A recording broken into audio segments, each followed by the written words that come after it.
Shalom, selamat pagi Bapak Ibu Saudara sekalian dikasihi Tuhan Yesus. Kembali lagi dalam acara sarapan. Pada hari ini kita akan merenungkan firman Tuhan dengan judul Yesus menyembuhkan ibu mertua Simon Petrus.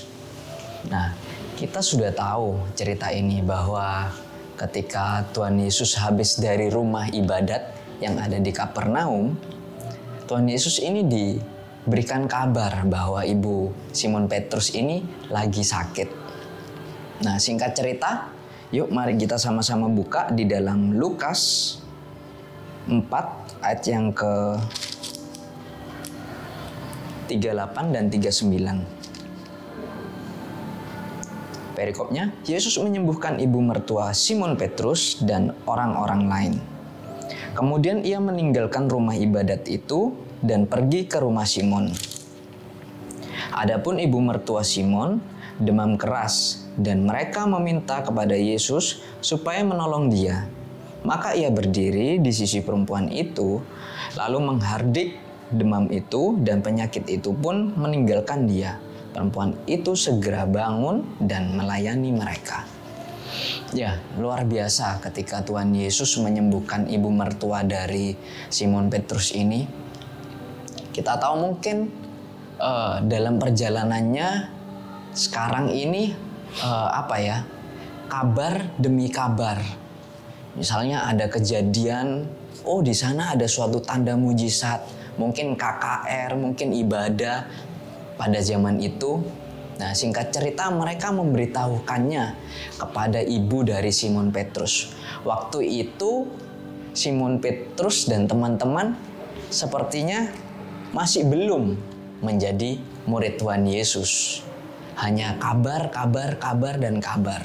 Nah, kalau kita lihat di Lukas 5, di sana barulah Simon Petrus dan teman-temannya itu menjadi murid Tuhan Yesus.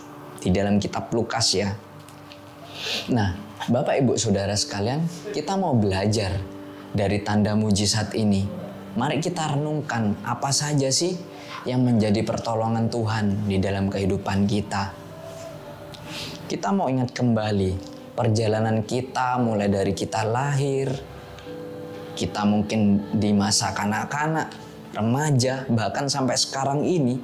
Apa sih yang Tuhan lakukan kepada kita sampai hari ini?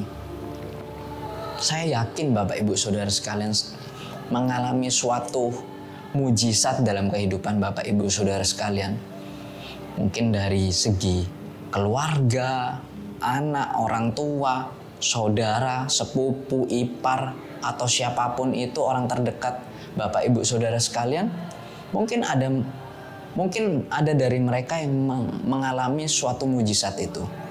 Mari kita sama-sama bersyukur atas pertolongan Tuhan. Mari kita sama-sama belajar untuk menjadi murid Tuhan Yesus. Di mana di pasal 5 dikatakan di situ di ayat yang ke-11, Lukas 5 ayat yang ke-11, dan sesudah mereka menghela perahu-perahunya ke darat, mereka pun meninggalkan segala sesuatu lalu mengikut Yesus. Di sini tentunya banyak mujizat yang telah dilakukan, sama dengan kita.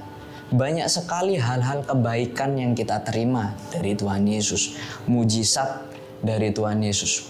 Bahkan ketika kita hidup di dalam dunia ini, dalam kandungan pun itu suatu mujizat ketika kita dilahirkan. Itu suatu tanda pertolongan Tuhan, mujizat Tuhan.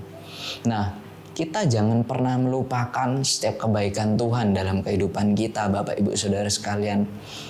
Kita di sini sama-sama menjadi murid Tuhan Yesus. Mari kita sebarkan kebaikan ini, mujizat ini yang kita alami, sama seperti ibu mertua Simon Petrus ketika disembuhkan. Simon Petrus dan saudara-saudara dan teman-temannya menjadi saksi bagi kemuliaan nama Tuhan.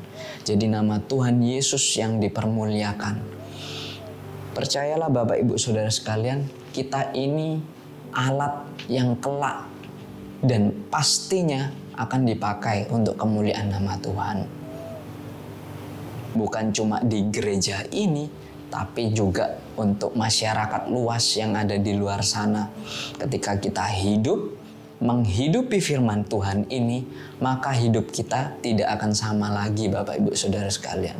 Melainkan kita menjadi terang dan berkat. Bahkan mujizat Tuhan bisa terjadi dalam kehidupan kita bagi orang lain yang tadinya mungkin sakit. Lewat kehidupan kita memberitakan firman, orang itu diubahkan dan mujizat terjadi. Siapa yang tahu Bapak Ibu Saudara sekalian?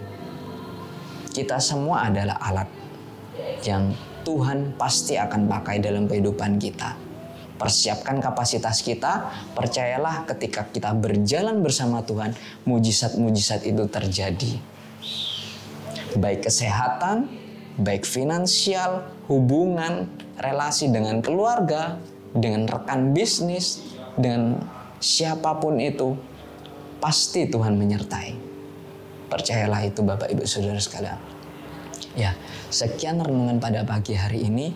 Biarlah renungan ini boleh menjadi berkat bagi Bapak Ibu Saudara sekalian mulai dari hari ini sampai Tuhan Yesus datang. Selamat beraktivitas, Tuhan Yesus memberkati.